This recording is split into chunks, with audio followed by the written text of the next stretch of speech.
Esta sesión la vamos a dedicar a entender y trabajar con el enfoque de API First y de Swagger. Vamos a ver otros enfoques y herramientas que nos ayudan incluso con lo que es la generación del código fuente, tanto para la parte del servicio como para la parte de la interfaz gráfica de usuario. Nosotros podríamos partir de los microservicios que ya tenemos, utilizar una herramienta como Swagger, aplicar todo esto que tenemos aquí y generar el código fuente de una aplicación Angular, por ejemplo, que lógico tendríamos que retocar un poco, pero esto nos daría la mayor parte de ese código fuente. Voy a darles una definición muy sencilla de estos conceptos que tenemos aquí, luego vamos a verlos de manera más tangible en los microservicios que nosotros hemos construido hasta ahora, dónde aplicarían para entender mejor esa diferencia, y en las clases posteriores ya vamos a empezar a aplicar esto mucho mejor en los microservicios para que nos vaya quedando mucho más claro. Cuando nosotros trabajamos con servicios o con sistemas que implican el uso de APIs, básicamente tenemos dos maneras de hacerlo. Uno es bajo el enfoque de Code First y otro es bajo el enfoque de API First. El enfoque de Code First es el que hemos utilizado hasta ahora, donde empezamos a construir la solución. Partimos de una historia de usuario, de unos requerimientos, hacemos un diseño de alto nivel y empezamos a construir toda la codificación. Y luego lo que es la especificación y la documentación la hacemos al final. En eso consiste el enfoque de Code First, donde básicamente lo más importante es el código. Empezamos a trabajar con una herramienta en particular, en este caso con Spring Boot, o podríamos hacerlo con cualquier otra tecnología, y lo más importante empieza a ser la codificación. API First lo podemos entender como el inverso de ese proceso. Lógicamente va mucho más allá, lo vamos a ver mucho mejor cuando dediquemos una clase a lo que es API First, pero por ahora vamos a quedarnos con esta definición.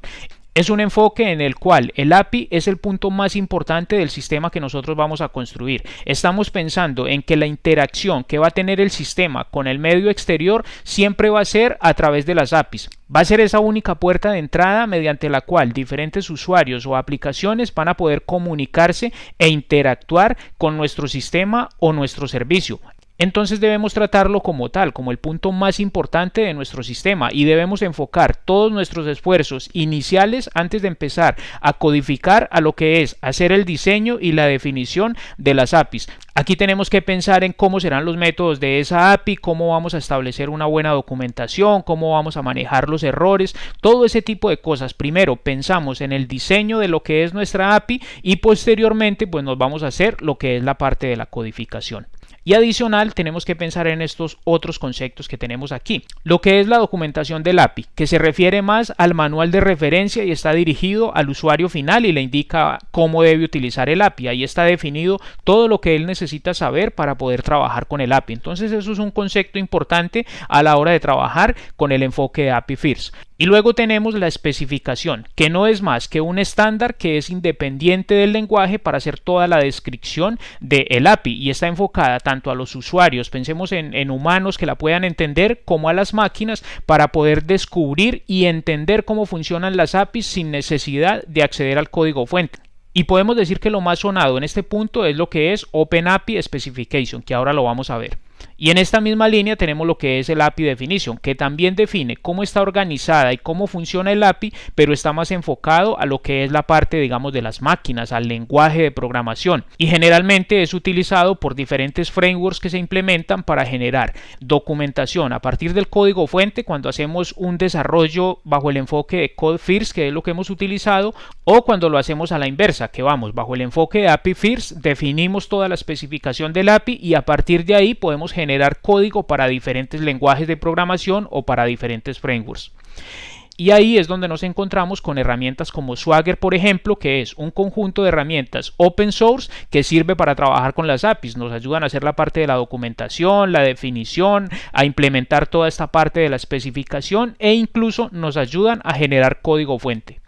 Para entender mejor los conceptos que vimos anteriormente, entonces les voy a mostrar aquí lo que es una herramienta de Swagger, lo que es OpenAPI Specification, lo que es la definición de una API y lo que es la documentación de una API. Este es el microservicio de producto y es el más simple de todos los que hemos trabajado en este curso.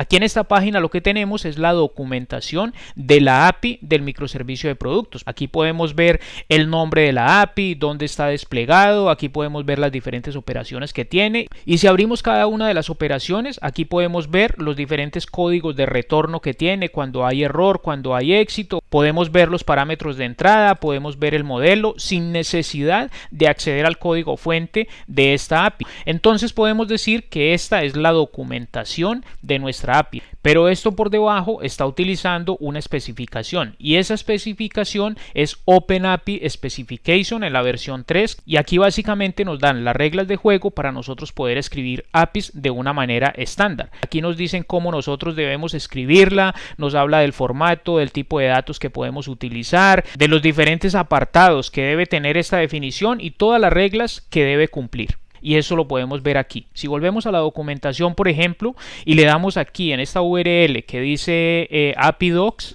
le damos clic, él nos abre esto y nos muestra este código. Nosotros podemos copiarlo y podemos ir a una herramienta de Swagger que es el Swagger Editor. Se los voy a dejar como un recurso también. Aquí podemos darle control A, borrar esto y pegar ese código. Aquí él nos lo convierte a YAML y podemos ver toda esa definición de esa API. ¿Qué es la definición? Pues todo esto que tenemos aquí, la metadata, la versión que está utilizando, los diferentes métodos que tiene, las diferentes operaciones, los diferentes códigos de éxito o de error que nos puede devolver, y él en una herramienta como esta pues nos muestra cómo va quedando. Esto, como podemos ver aquí, es independiente del lenguaje, entonces cumple con lo que es una especificación. Entonces aquí ya podemos ver mucho mejor y de una manera mucho más clara lo que es la definición, la documentación y la especificación de una API, y adicional pues las diferentes herramientas que hay para trabajar con estos conceptos.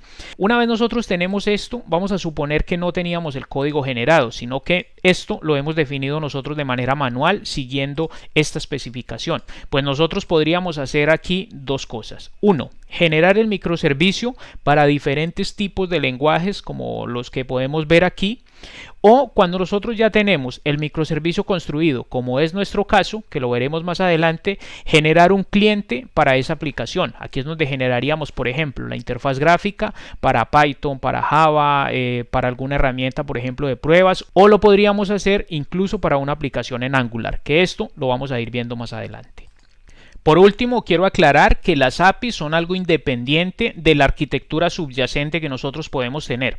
En cualquier estilo de arquitectura que nosotros estemos trabajando, siempre tenemos la opción de implementar una capa de APIs para que sea ese punto de acceso y de interacción con nuestro sistema. Entonces esto es independiente a la arquitectura subyacente. En este curso la hemos trabajado muy de la mano con lo que es los microservicios, porque de eso se trata el curso, y además porque es lo que el mercado está exigiendo en este momento, pero sin embargo se puede aplicar a cualquier estilo de arquitectura.